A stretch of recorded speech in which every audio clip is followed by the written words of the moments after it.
I am continuing my reading.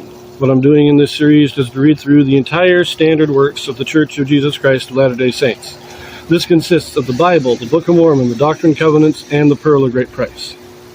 I am reading in a chronological order of events, not according to publication or volume, so I will be skipping around a bit as I move along. So we are coming near the end of the story of the sons of Mosiah and their missionary travels among the Lamanites. This is run parallel to the story of Alma, first as chief judge for the first 9 years of the reign of the judges, and then his ministry among the Nephites, ending with the preaching in Ammonihah and being driven out. That was in the 10th year of the reign of the judges. It's been a few years now. In the 11th year, the Lamanites attacked the Anti-Nephi-Lehies, and when they wouldn't fight back, they turned their attention to the Nephites instead. The Lamanites are defeated, so they go back and they start attacking the Anti-Nephi-Lehies again. Ammon is then told to get the Anti-Nephi-Lehies out of there and up to the Nephites so that they are not destroyed. And that is where we left off. That's a very brief summary. So now we are going to read, but we're going to read in two separate chapters. We're going to first read in chapter 17, verses 1 through 4. Then we're going to go read in chapter 27, verses 16 through 19. So, first, chapter 17. And now it came to pass that as Alma was journeying from the land of Gideon southward away to the land of Manti, behold, to his astonishment, he met with the sons of Mosiah journeying towards the land of Zarahemla. Now these sons of Mosiah were with Alma at the time the angel first appeared unto him. Therefore Alma did rejoice exceedingly to see his brethren, and what added more to his joy, they were still his brethren in the Lord.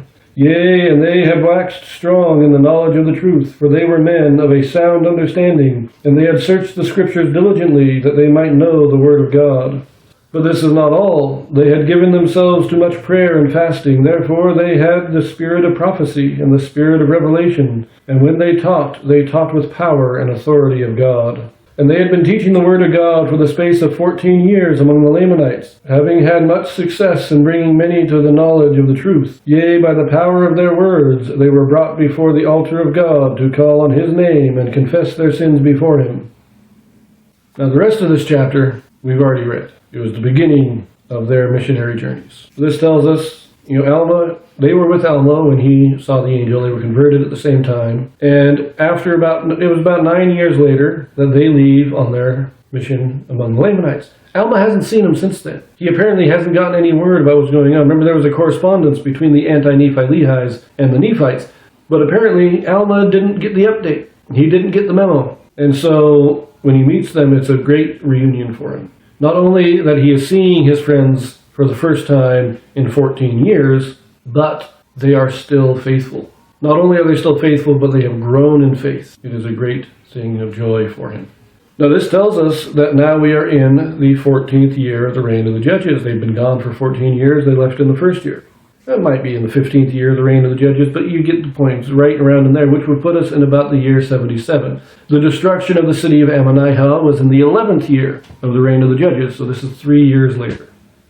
Now, let us turn to chapter 27, and we will read this from the perspective of the sons of Mosiah. Verses 16 through 19. And it came to pass that as Ammon was going forth into the land, that he and his brethren met Alma, over in the place of which has been spoken, and behold, this was a joyful meeting. Now the joy of Ammon was so great, even that he was full. Yea, he was swallowed up in the joy of his God, even to the exhausting of his strength, and he fell again to the earth. Now was not this exceeding joy? Behold, this is joy which none receiveth, save it be the truly penitent and humble seeker of happiness. Now the joy of Alma in meeting his brethren was truly great, and also the joy of Aaron and Omner and of Himni. But behold, their joy was not that to exceed their strength. I get the impression that Ammon is the oldest. I mean, there's some indication, because they wanted to make Aaron king, that he may have been the oldest, but I think Ammon was the oldest. And I think he was also the closest in age to Alma, which is why he is the one that is overcome with joy when he meets Alma. They were probably, they were the bosom buddies. They were the closest of the group. Of all the sons of Mosiah, Ammon was the greatest friend of Alma. But I'm going to leave that here, and we will pick this up, read the rest of chapter 27 next. So I will see you there.